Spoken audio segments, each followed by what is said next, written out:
Hello, everyone, and welcome back to Beyond the Ballpark. As always, I am your host, Patrick Moran, alongside Brendan Cunningham. Here today, we have some talking points to go over, some transactions, whether that's trade or free agency, more so trade in this episode. Really just a trade episode in general, because we have a lot of trades happening in real life, but then we also listed 5 trades that we want to see happen. So should be very fun to cover a lot of things. It is still the off season. It is still raging on, but we're almost ready to flip the calendar, and that's exciting for 2026. But first, Brennan, how you doing? Patriots clinching a playoff berth. So I'd imagine you're in a pretty good mood recently. I'm in a good mood. Unfortunately, it came against the Ravens, but a win's a win. I'll take it. And it's good to be back in the playoffs. But I'm overall doing well. I mean, it's this time of year, getting real close to Christmas, right? Yes, we are recording on the 23rd. Christmas Eve is tomorrow.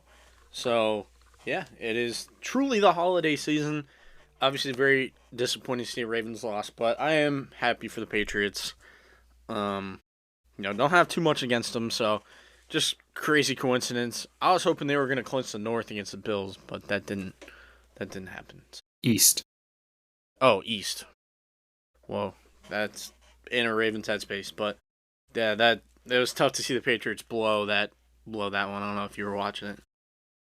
I watched, first half. I hope Lamar Jackson's all right. Yes, that's we hope. It's been a rough go. Anyway, not a football podcast, baseball podcast. So let's get into the big news. First of all, Willson Contreras going to the Boston Red Sox on the New England Boston note. He's gonna go be, I would assume, the first baseman for Boston. They miss out on Pete Alonso, and they kind of opt for Contreras. I wouldn't say settle. I mean, it is kind of settling, but I think it's a good pickup. I'll open up the floor to you. You probably have more thoughts on it than I do. Yeah, I mean, it's certainly no Pete Alonso. He's not going to hit 40 home runs. But no, he's a very solid bat. Over the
Yeah, I mean, it's an interesting spot to be. Full trade, by the way. It was with the St. Louis Cardinals. The Red Sox trade away Hunter Dobbins, big league caliber starting pitcher. Uh, Yorker Fajardo, I think that's how you say it. Not entirely sure though, so apologies for the mispronunciation. And then Blake Atia, same thing. I'm sorry if I mispronounced that. So they traded away 3 right-handed pitching prospects. I think Dobbins is the most notable name just because we saw him have some big league success. Pitched to about a 4 ERA in 61 innings in the big leagues, and they're giving that away to get the bat in Contreras. It seems like the Red Sox they wanted, excuse me as I clear my throat, they wanted the veteran presence in the lineup, and they got it. So they were willing to give up kind of a higher floor type of pitcher.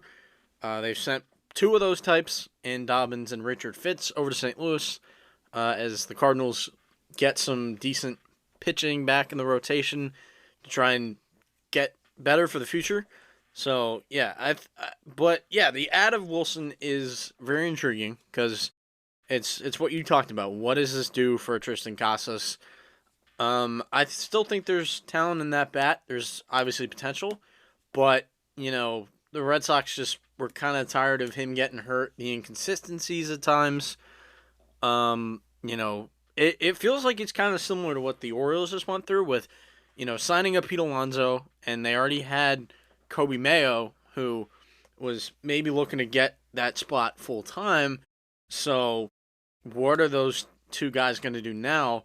Are they going to be trade chips for pitching? I don't know, but it'll be fascinating to watch how that develops. But on the Red Sox front, I think in a vacuum, Wilson Contreras, good ad. He's going to succeed in Boston, and yeah, we'll just have to wait and see what happens moving forward.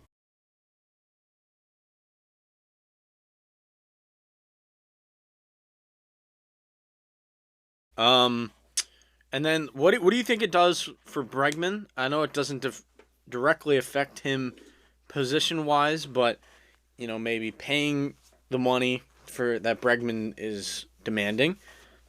What do you think that does for the Red Sox payroll?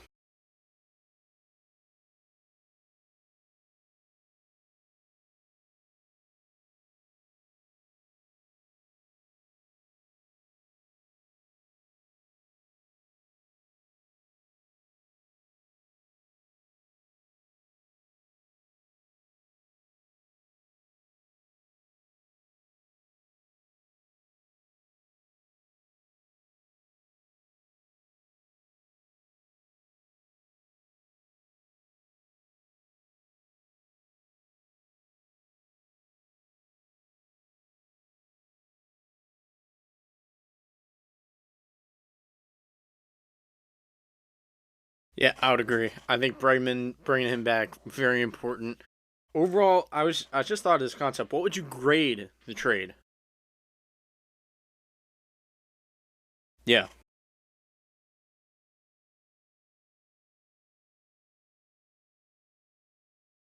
Okay.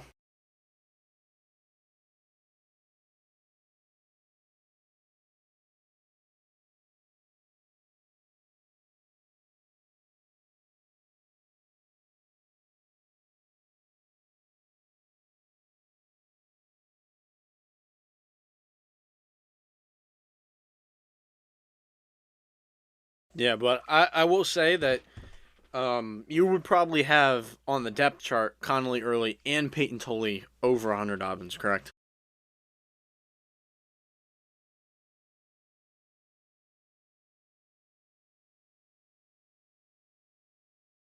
Yeah. So let me just pull up the depth chart on that note.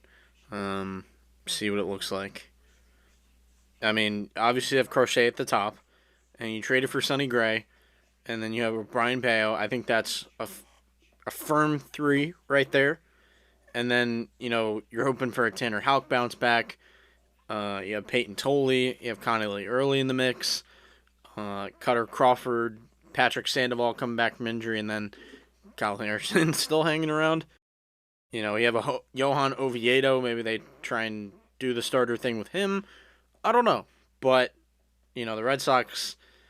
I think they were trading from an area of some depth, and I think they more so needed the high end, starting pitching rather than the fours and fives of the world, which is kind of the bucket Dobbins was in.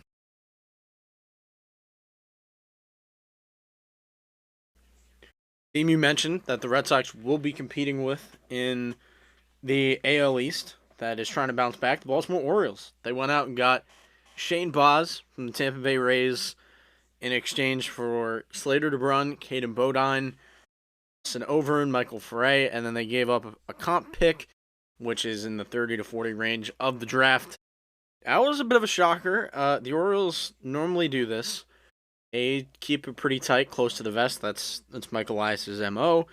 And he goes out and he gets Shane Baz with 3 years of control. Um, and by the way, Contreras, I think 2 years of control, 2 years left on that contract, owed about 15 million a year, and then the club option at 20. We'll see what the Red Sox do there, but not a super long-term commitment. Boz, enters the fold for the Orioles. What did you make of this move?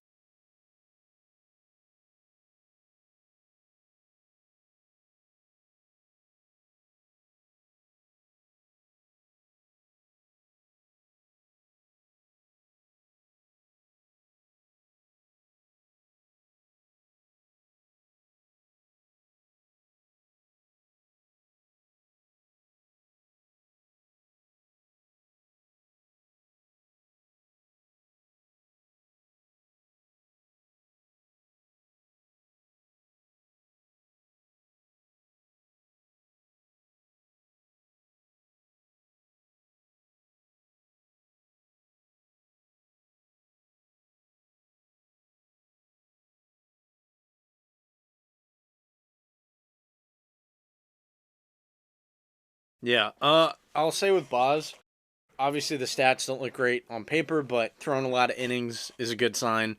Orioles definitely need that at the minimum. And was like listening to podcasts talk about it, seeing some stats. His ERA was like 5, around 5 at home when he was pitching at Steinbrenner Field, and then his ERA was 3.5 to 4 when he was pitching on the road. So maybe we're looking for that luck to turn around. The stuff is really good. Maybe the Orioles can unlock some more with him. But yeah, the trade return for Tampa was, I think, good. I don't think any of them are necessarily special. Michael Frey, or decent pitching prospect, or really good pitching prospect, I should say. Showing a lot of good stuff. Just kind of a high ceiling, decent enough floor to have him in the pitching plans for the future. Slater DeBrun, kind of a Corbin Carroll type coming out of high school. You're hoping that he can maybe tick up in some aspects similar to Corbin Carroll while he is tooled up at the same time.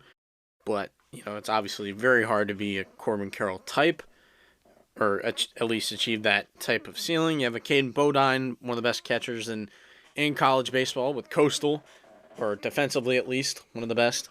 And then who else did I miss? Oh, Austin Overn swiped